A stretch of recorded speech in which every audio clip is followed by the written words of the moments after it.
월출사는 영암 쪽 사면이 훨씬 더 가팔랐다. 그들은 그냥 바위처럼 떼굴떼굴 굴러내렸던 것이다. 다행히도 낭떠러지를 만나 냅다 나가 떨어지지는 않았다. 정우 일행은 빈집을 발견하고 기어서 들어갔다. 너무나 오랜 기간 뜸질을 했기 때문에 몸에 힘이라고는 없었다. 마침 인육농가가 있어서 다행이었다. 호남은 한껏 가물어 있었다. 그래서 많은 인육농가가 발생하고 있었다. 그들은 만주로 떠나기도 했고 아니면 먹을 것을 찾아 발길 닿는 대로 다니는 유랑인이 되기도 했다. 그들은 텅 빈 집으로 들어가 일단 방을 쓸고 불을 지폈다. 뜨거운 물을 끓이고 밥을 지어 먹었다. 한돌이가 그렇게도 힘들어했던 것도 등짝에 보리쌀을 짊어지고 있었기 때문이다. 집구석에 먹을 것이라고는 보리쌀 한 톨도 없사옵니다요. 당연하지 그거야. 먹을 것이 없어서 집을 떠난 사람들이 뭘 남겨놓았겠느냐. 보리밥을 해먹은 그들은 그대로 뻗어버렸다. 그들은 한없이 잠으로 떨어졌다. 그들은 자다가 일어나 물을 들이켜고 소피를 보고 다시 잠이 들고 다시 깨어나 물을 들이켜고 소피를 보았다. 자정경에 정신을 차린 정호는 자신의 보찜을 끌러 을련이를 위한 특별 약재를 지었다. 그의 판단으로는 을련이가 적어도 태풍나의 병마는 떨쳐버린 듯 했다. 태풍장의 병마가 아무리 지독한 역기를 할지라도 그렇게 고온의 증기 속에서 삶아댔는데 설마하니 아직도 을련의 피부에 붙어있을 것 같지는 않았다. 이제는 을련의 원기를 돋우는 일이 남은 것이다. 그는 약재를 다려 을련이와 한돌이에게 먹였다.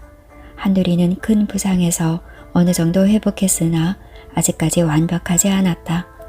그들은 근 열흘 동안이나 그 집에 머물렀다. 그 사이 정우는 약재를 준비해 가지고 영암고을의 장시로 나가보기도 했다. 그리고 무엇보다도 왕인 박사 유적지를 둘러보았다. 그리고 도갑사를 둘러보았다.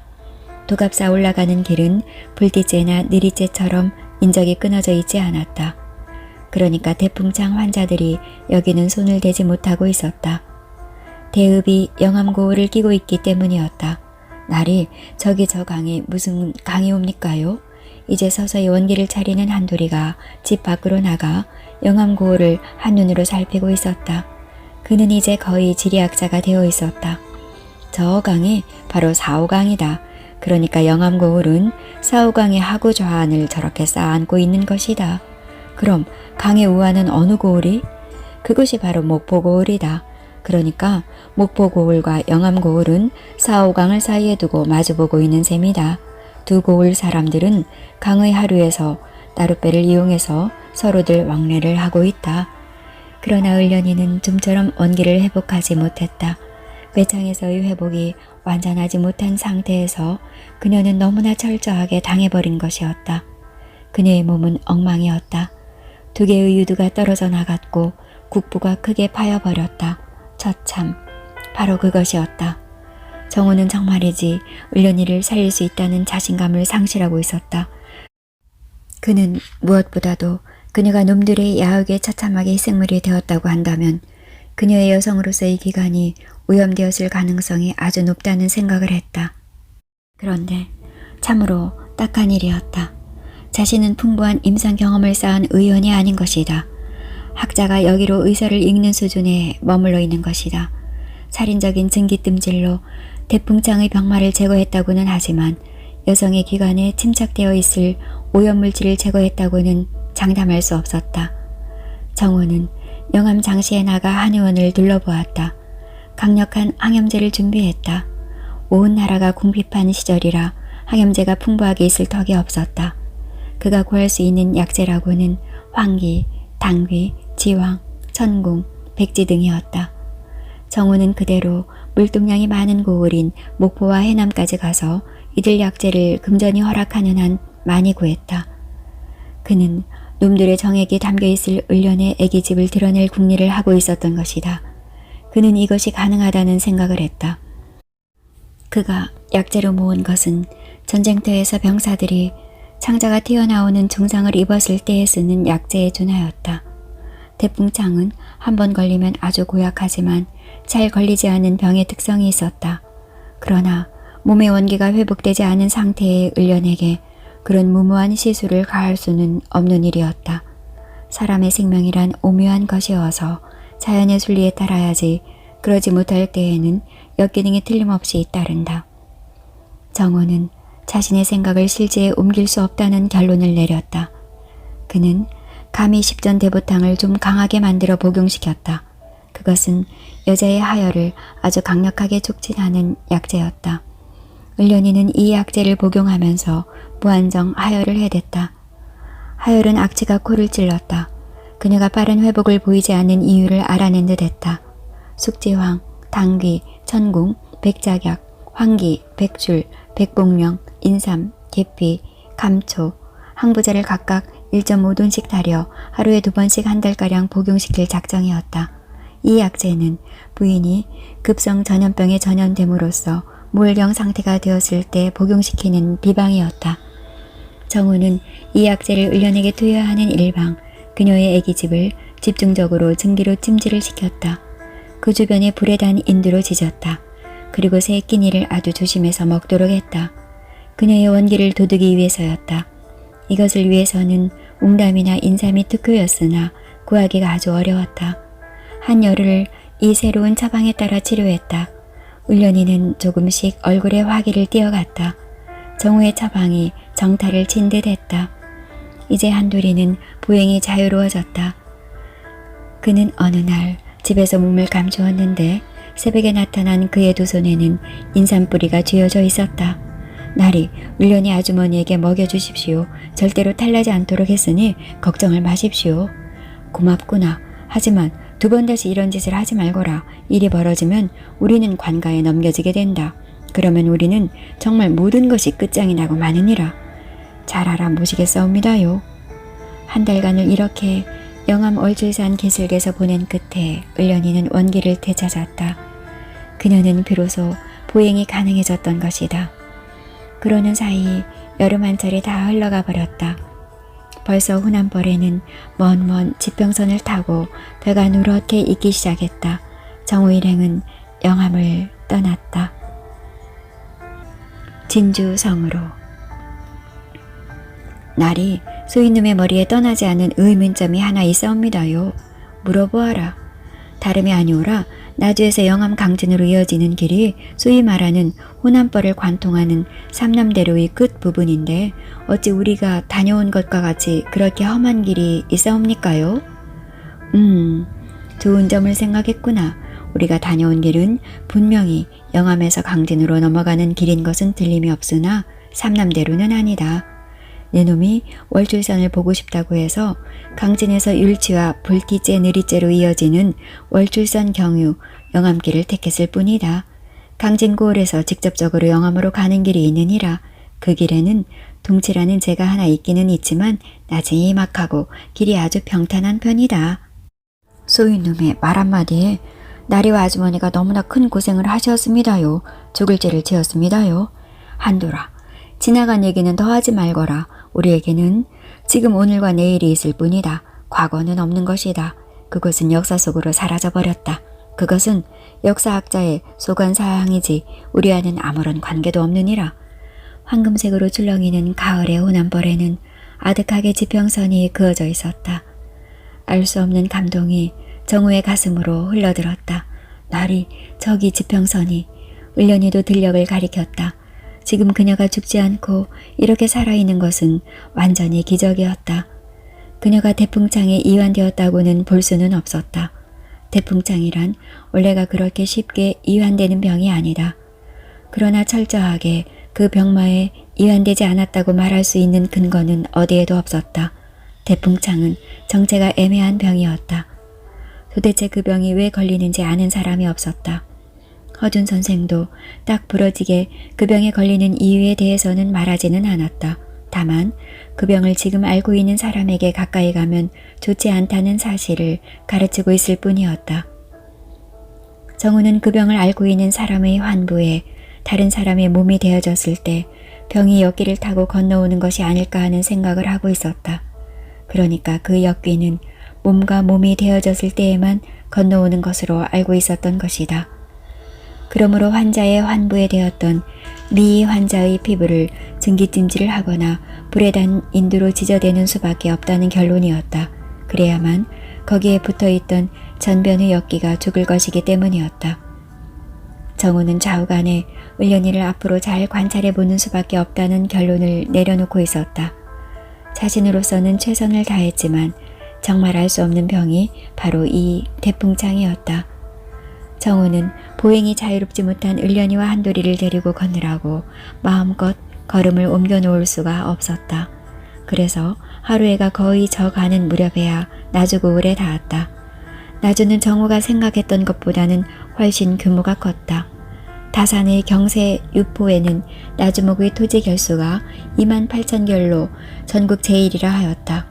과연 나주평야, 호남평야의 실제를 실감시키는 일이었다. 영조 대항조에 편찬된 호구총수에 의하면 나주목의 인구는 57,782명이었다고 했다. 이 숫자는 전국에서 5위의 고을이라는 말이었다. 나주목은 호남 우도의 웅도로서 호남의 우, 남의 행정을 장악하고 있는 호남 제2성이었다. 정우는 괜찮아 보이는 주막집의 복로방을 하나 통째로 빌려들었다. 그는 한돌이와 을련이를 좀 보신을 시킬 작정이었다. 한돌아, 나주는 외지이고 또 여기 이 지방도 기근이 극심하니 바깥 출입을 하지 말고 방 안에 꼭 박혀 있거라. 내가 나주고을을 좀 둘러보고 오겠다. 알아들었느냐? 잘 알아들어사옵니다요. 나리께서도 각별히 몸조심하옵소서. 정우는 나주고을을 훑어보는 일방 인근의 산으로 들어가 약주를 좀 더 캐야겠다는 생각을 했다. 노자를 좀 더 준비해야만 했다. 가능만 하다면 사오강으로 나가 고기를 좀 잡았으면 하는 생각도 들었다. 자신은 무엇이든지 할 수 있었다. 약초를 캘 수도 있었고 민물고기를 잡을 수도 있었다. 어느 것이든 자기가 익히 알고 있는 일이었다. 나리, 정 그러시다면 머리를 한 번 더 베꾸쳐 버리시죠. 기왕 돌중 행세를 하시려면 철저히 해버리시는 것이 어떠하오실는지요. 지금 상당히 두 발이 자라나 어중간한 지경이옵니다요. 내 눈말이 맞구나. 요사이 하도 천작쟁이들을 잡아 가둔다고 하니 그것도 좋은 방법이다. 나주 큰 고을로 나오면 그런 것도 조심을 해야 하느니라. 정우는 한돌이의 말이 맞다고 생각했다. 기왕에 돌중 노릇을 하려면 똑똑히 하고 싶었다. 그는 일단 나주고을을 일주했다. 고려시대부터 12목의 하나였고 조선에 들어와서도 전라우도의 개수관으로서 인근의 9년을 다스려왔다. 전라도 가명이 있는 전주가 전라도 전역의 북쪽으로 조금 치우쳐 있는 까닭으로 나주는 당연히 전라도 남도의 중심고을 역할을 해왔던 것이다. 그래서 전라도가 되지 않았는가. 나주고을의 한 복판으로 사오강이 동북에서 서남으로 흐르고 있었다. 그것은 목포와 영암 사이를 흘러 황해로 빠져나가고 있었다. 나주의 진산인 금성산에 올랐다. 금성이란 말은 나주의 옛 지명이기도 하다. 금성산은 1488척이나 되었다. 정우는 나주고을 일원에 고인돌과 입석이 그렇게도 많이 흩어져 있는데 놀라지 않을 수 없었다. 그것은 여기 사오강가의 기름진 옥토와 따뜻한 남도의 기후 탓으로 옛적에 수많은 고대인들이 살았다는 증거가 되는 것이다. 마한의 고토가 바로 이 부근인 것이다. 사오강에 두칠매단 배들이 소항하고 있었다. 한가로운 풍경이었다. 정우는 아무래도 사오강 하류에 나가 민물고기를 잡고 물길이 좋으면 바다로 나가 바다고기를 잡으려고 했다. 그래서 나주장시에 내다 팔아 노잣돈을 좀 두둑이 만들 속셈이었다. 그리고 고기들을 주모에게 주어 특별히 잘 고아 한돌이와 을련에게 먹일 작정이었다. 그는 강가로 나가 배 한 척을 구해볼 작정이었다. 언제까지 여기에 체류할지 알 수 없었으나 고기를 잡자면 배가 있어야 했다. 고기를 잡을 만한 배를 자신이 금방 만들 수는 없는 일이었다. 늙은 어부가 강가에서 물질을 하고 있었다. 말씀 좀 여쭙겠습니다. 혹시 어디 못쓰게 되어버려둔 배가 없을까요? 아니 스님이 아니오. 스님이 갑자기 무슨 배요? 배는? 수도하고 목탁도 드리는 절에 중이 아니라 산천을 두루 돌아다니면서 탁발하는 떠돌이 중이에다 보아하니 고기를 잡아 호구하시는 분 같은데 어디 그런 허름한 배라도 없겠습니까요? 그럼 중이요 아니요 그것부터 확실히 밝히시구려. 명색만 중이지 승적이 있는 중은 아니에다. 어디 절에 매여있는 저지도 아니고. 그러니 중이요 아니요? 겉만 중이지 사실은 중이 아니에다. 거참 별스님이 다 있네. 일구스레한 고기잡이꾼이 뭔가 할 말이 있다는 투의 시선을 거두지 못하면서 정호의 빡빡 깎은 머리만을 계속 쳐다보았다. 그래 보아하니 여기 전라도 사람은 아닌 것 같은데 어디서 오신 분이시오? 아니 내가 방금 말씀드리지 않았소이까? 조선팔도를 방랑하는 돌증이라 하지 않았소이까? 그럼 조선팔도를 무작정 떠돌아다니다가 여기 나주 땅에 왔다는 말이오. 그러하외다. 그럼 머리만 깎아지 전혀 중이 아니다. 그런 셈이지요. 정호는 이 늙은이가 조금은 수상했으나 사람을 골탕 먹일 것 같지는 않아서 바른대로 말했다. 그런데 조금은 기분이 나빴다. 고기를 잡아 호구하는 주제에 남이 진짜 중인지 아닌지가 뭐가 그리 중요하다고 그렇게까지 미주알 고주알 캐묻는지 알 수 없었다. 뭔가 잘못 걸려든 것 같은 생각마저 들었다. 그러시다면 우리 집으로 가시지요. 우리 집에 쓸만한 쪽배가 한 척 있기는 있소만. 아니 배가 있으면 강가에 메어둘 일이지 배를 집에 처박아 두었습니까요? 다 그럴 이유가 있어서지요. 그래 스님은 무엇을 하는 분입니까? 돌을 닦는 사람은 아닌 것 같고. 말이 나왔으니까 사실대로 말씀을 드려야겠습니다요. 소승은 중으로 위장하고 조선팔도를 유리방랑하면서 조선 땅의 지리를 연구하는 사람입니다요. 아니 그럼 풍수쟁이란 말씀이요? 그런 뜻은 아닙니다. 오차가 없는 지도를 만들기 위해서 직접 산과 강, 고을을 찾아다니고 있습죠. 그래요? 그럼 대단한 분이시군요. 그럼 저기 강진에 계시다가 마제로 가신 다산 선생의 제자들을 찾아오신 게요? 꼭 그런 것은 아닙니다. 다만 삼남대로를 직접 걸어보기 위해서 강진에서 출발을 했습죠. 정우는 속으로 뜨끔했다. 고기나 잡아먹고 사는 어부인 줄 알았는데 다산의 제자들이 어떻고 하는 것을 보니 보통 사람이 아님에 틀림없었다. 사실 자신도 다산이 강진에서 18년간 유배 생활을 한 것은 잘 알고 있었으나 이 지역에 그 어른의 제자들이 있으리란 생각은 미처 하지 못했다. 강진 나주라 하지만 먼 거리가 아니었다. 장정 하루거리였다. 월수산이 가로막고 있어서 다소 어려움이 있으나 그것은 지척이라 해도 과언이 아니었다. 다산 선생의 제자들이 많이들 남아 있습니까요? 그럼요. 꼭 그분에게 글을 배워야만 제자입니까요? 멀리서 존경하고 그분이 읽으시는 책을 따라서 읽고 마음적으로 가르침을 받으면 제자지요. 말씀하시는 것을 보아하니 지도학자라는 말이 빈말이 아닌 것 같구려. 왜 빈말을 하겠습니까요? 한마디도 빈말은 없습니다요. 그럼 지금 바쁘지 않으시면 우리 집에 좀 가시지요. 빈 배를 보여드릴 테니까. 그럽시다요. 빈 배는 어디에다 쓰시려고요? 소승이 원래가 고기잡이였습니다요. 조선팔도를 이리 방랑하다 보니 노자가 떨어져서 저기 사호강에 나가서 고기를 잡아 노잣돈을 좀 준비할까 합니다요. 그래요? 그러면 고기를 많이 잡으시면 나에게 주시구려. 내가 값을 후후하게 쳐드리리다. 그럼 우리 집으로 가십시다. 저기 산 밑이요. 늙은 어부는 앞장을 섰다. 정호가 그의 뒤를 따랐다. 야산 아래에는 한 10가구의 민가가 있었고 어부의 집은 남쪽으로 동떨어져 있었다. 우리 집에는 내가 먼저 말씀드려 놓지만 쪽배가 있는 것이 아니라 바로 다산의 제자들도 있습니다요. 다산의 제자들이 있다니 무슨 말씀이요? 다산이 여기를 떠난 지가 언젠데? 벌써 여러 해가 흘렀지요. 그래도 다산의 제자들은 숨어서 글 공부를 하고 있습니다요. 숨어서? 그렇지요. 세상이 하도 수상하니 어디 글 공부를 떳떳이 할 수 있나요? 정호는 이 늙은 어부의 정체가 참으로 묘하게 느껴졌다. 갈수록 오리무중이었다. 순수한 어부가 아닌 듯했다. 뭔가 다산과 관련을 가지고 있는 사람인 것 같은데 꼭 짚히는 것이 없었다. 자, 가십시다. 내 이름은 문재섭이라 하오이다. 수생은 김정호라 하외다.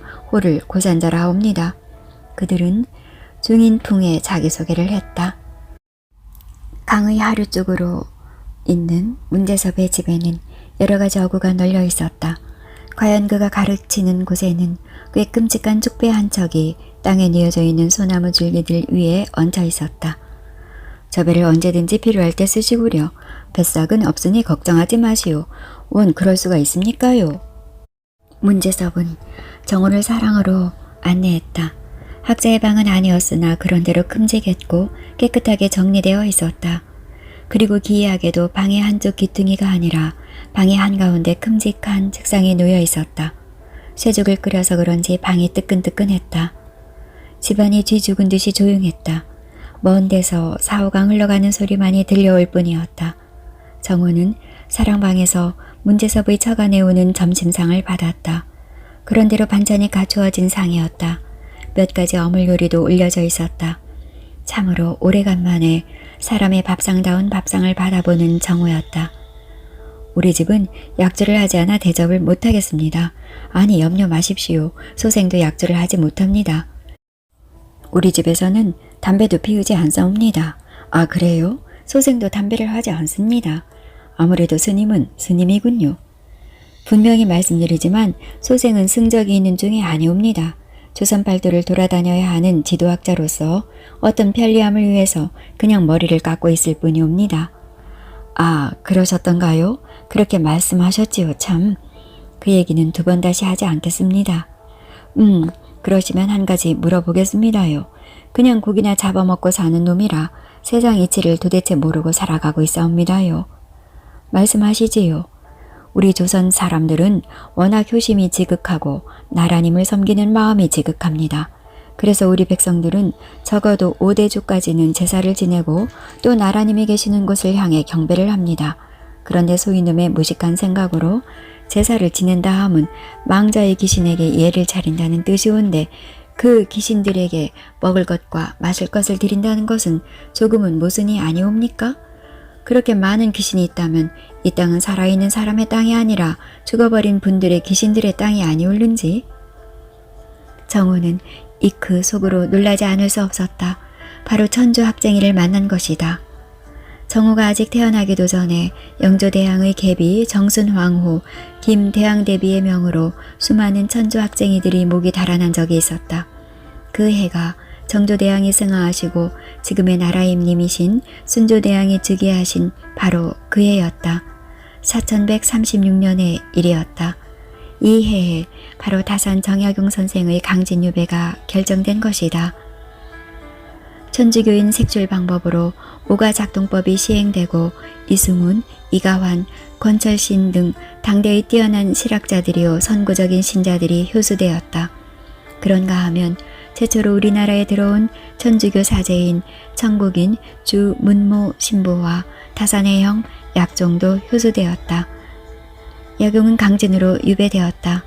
이와 같은 박해로 교세가 군경에 빠지자 신도 황사영은 북경에 있는 주교에게 구원을 청하는 백서를 몰래 보내려다가 발각되어 군문 효수되었다. 결과적으로 천작쟁이들은 일대 타격을 받고 자취를 감춘 듯 했다. 그런데 뜻밖에도 순조대왕 15년에는 경상도에서 그리고 순조대왕 27년인 이태전에는 바로 여기 전라도에서 그런 큰 사옥이 일어났던 것이다. 그러나 보이는 대로 죽여버렸으니 이제는 그런 일이 없으리라고 생각했는데 지금 정호는 바로 그런 천작쟁이를 만난 것이다. 정호는 천주교인은 아니었다. 그러나 그는 누구보다 천주교의 교리를 이해하고 있었다. 그가 은율에 있을 때 한문으로 번역된 성서를 구해서 읽느라 밤을 꼬박 새운 일도 있었다. 그의 전리경은 바로 다산의 형인 정약종의 아들 정하성이 북경에 갔다가 구해다 준 것이었다. 그는 약현에 자신의 우거를 찾아온 하상을 한 차례 만난 적이 있었다. 정하상을 자기의 우거로 데리고 온 사람은 최한기였다. 고산자, 여기 귀한 손님을 데리고 왔네. 해강, 귀한 손님이라니 누구신가? 정하상이라고 다산의 조카 되는 사람일세. 다산의 가영대씨는 서남 약종 선생의 둘째 아드님이신데 북경을 9차례나 다녀오지 않았겠나. 그 자리에서 정하상은 정호에게 바로 망원경을 하나 내놓았던 것이다. 북경에 와 있는 서양인 신부에게서 이것을 받았소이다. 천리경이라고 부르오. 해강을 생각하고 가지고 왔더니 해강은 자기보다는 이 기구를 더 필요로 하는 사람이 있다면서 나를 여기까지 데리고 왔소이다. 말씀을 낮추어 주십시오. 아무려면 10년 연하인 소생이 어찌 정 선생님과 허교를 할 수야 있겠습니까? 어른으로 깍듯이 모시고자 합니다. 그러신다면 이 귀한 선물을 받겠사옵니다. 오호호 여보게나 고산자. 우리 사대부가의 풍습에는 10년 나이 차이는 징그러 하지 않는가? 너무 어려워하지 말게나. 해강이 적극 만류했으나 결국 정화상의 허락을 받고서 정호는 천리경을 받았던 것이다. 그러나 정화상과는 세교가 이루어지지 않았다. 정호 자신은 전국 답사에 굴물하고 있었고 정화상은 선교활동에 너무나 깊이 빠져 있었기 때문이다. 몇 번의 피비린내 나는 옥사에도 불구하고 정화상은 큰 피해를 입지 않고 건재하고 있었다. 그러나 그에게도 어떤 재난이 닥칠지 알 수 없는 일이었다. 이런 재난 속에서도 작년인가 조선 교구가 북경 교구로부터 독립하였다. 들리는 소문에 의하면 앵베르라는 이름의 프랑스인 주교가 조선 땅에 잠입해 들어와 있다는 것이었다. 이 사람은 이대 주교라는 소문이었다. 초대 주교는 역시 프랑스인 브리기에르 주교인데 그는 조선 교구의 초대 주교 임명을 받고 임지인 방콕에서 조선 땅의 압록강까지 오는데 3년이 걸렸다는 것이다. 그러나 그는 결국 압록강을 건너지 못하고 객사하고 말았다. 그가 조선 땅에 입국하지 못한 이유는 여러 가지 있으나 파리 외방 선교회 소속인 그의 조선국 입국을 적극적으로 방해한 북경 주재 포르투갈 외방 선교회의 역할이 컸다는 것이었다. 당시 북경 교구는 포르투갈 출신의 천주교 사제들에 의해 헤게모니가 장악되고 있었다. 프랑스 교세의 확장을 두려워한 포르투갈 정부는 적극적으로 브리기에르 주교의 조선국 입국을 방해했다. 왜 대답이 없습니까? 문제섭은 정호의 당황해하는 얼굴을 바라보았다. 글쎄요. 죽은 사람마다 다 귀신이 있어서 구천을 감돈다면 도무지 이 세상은 무엇이 되겠습니까? 얘기가 되지 않아요. 술과 고기를 가지고 제사를 지내는 것이 망자의 혼을 위로하기 위해서라면 혹시 자손이 없는 고혼들은 가만히 있겠습니까? 죽은 자의 혼은 귀신이 되어 있는데 두 서너 번 올리는 제사 음식을 기다리면서 구천을 떠도는 것이 아니라 어디론가 한꺼번에 물려가 버리는 것이 들림이 없습니다. 이치가 그렇지 않습니까? 듣고 보니 그렇기도 하군요. 식객이 된 주제에 계속해서 문제섭의 얘기에 무관심만을 표할 수가 없었다. 사실 정호는 그런 신앙의 문제에는 관심이 없었다. 다만 그는 서양의 학문과 과학이 천주교를 통해서 들어오고 있음을 간파하고 있기에 어느 정도의 관심을 가지고 있을 뿐이었다. 그리고 정화상이 가져다준 천리경은 당시 조선 국내에서 구해볼 수 있던 천리경의 어느 것보다 성능이 우수했다. 무엇보다 타산 정약용이 바로 천주교 때문에 18년간이나 유배 생활을 하지 않았는가. 그래서 정호는 천주교란 결코 무시할 수 있는 것이 아니구나 하는 생각을 하고 있었다. 이 땅덩이 위에는, 즉 하늘에는 단 하나의 귀신이 있을 뿐입니다. 그분이 아주 넓은 땅을 마련해서 다른 귀신들을 전부 그리로 데려가는 것이지요. 이런 말은 천주 학쟁이들만이 하는 얘기가 아닙니다. 주역과 시경에서도 상제를 섬기라고 말하고 있고 공자께서도 하늘에 죄를 지으면 빌 곳도 없다는 말을 했습니다. 하늘에는 정말 훌륭하고 위대한 단 한 분의 신이 있음에 틀림이 없습니다. 어떻게 생각하시오 내 말을? 듣고 보니 그러하외다. 정말 듣고 보니 그러했다. 문제섭은 정호의 대답이 대단히 흡족한 모양이었다. 그는 강의 수면을 향해 시선을 던졌다. 정호는 사람은 왜 이렇게 뭔가 절대의 존재를 믿으려고 드는 것일까 하는 생각을 했다. 아무래도 그것은 인간의 천상이라고밖에 달리 생각할 수 없었다. 오후에는 우리 사오강에 나가서 고기를 좀 잡아봅시다. 고산자는 저 배로 한번 잡아보십시오. 안 그래도 내가 배를 강에 띄우려던 참이었소. 강까지가 모래밭이라 그냥 끌고 나가면 됩니다. 둘은 강으로 나갔다. 정호는 새 배를 강에 띄우고 그물을 던졌다. 참으로 오래간만에 해보는 그물질이었다. 고기가 엄청나게 잘 잡혔다. 아무래도 전주님이 도우시는 것 같습니다. 오늘 우리 집에서 민물 매운탕을 먹음직하게 끓이도록 합시다. 마침 먹으러 오려는 사람들도 좀 있고 해서. 네? 정호는 찔끔했다. 그는 어떤 사람이든 사람을 오래 만나고 싶지가 않았다. 그럴 이유가 전혀 없었다. 자신은 오직 땅과 바다, 강, 그리고 산을 만나야 하는 것이다. 사람을 만나면 그냥 인재만 생길 뿐이다. 아니, 걱정하지 마시구려. 인근에서 땅 파먹고 살거나 강의 물질에서 먹고 사는 나의 일가 친척들이요. 고산자가 이렇게 고기를 많이 잡았으니 매운탕을 끓여 먹으면 아니 좋겠소. 그야 그렇지요. 그런 사람들이라면 굳이 마다할 이유가 없었다. 농사꾼은 굶어 죽을 수도 있지만 어부는 절대로 굶어 죽지 않는다는 진리를 정우는 잘 알고 있었다. 농사는 1년에 한 번밖에 소득이 없지만 고기잡이꾼은 바다나 강에 나가기만 하면 언제나 소득이 있기 때문이다. 그런 연유로 해서 정우 자신은 아버지의 경제력에 도움을 받아 글을 읽을 수 있지 않았던가. 해거름역의 정우는 문제섭을 따라 다시 그의 조옥으로 갔다. 배의 두 척은 강가에 그대로 묶어두었다. 잡아올린 고기가 든 망태기 서너 개가 두둑했다. 정우는 그 중에 하나를 전부 문제섭에게 주었다. 나머지 두 개는 강의 물속에 그대로 채워두었다. 나주 장시로 나가 팔아볼 작정이었다. 언제나처럼 그의 집은 고즈넉했다.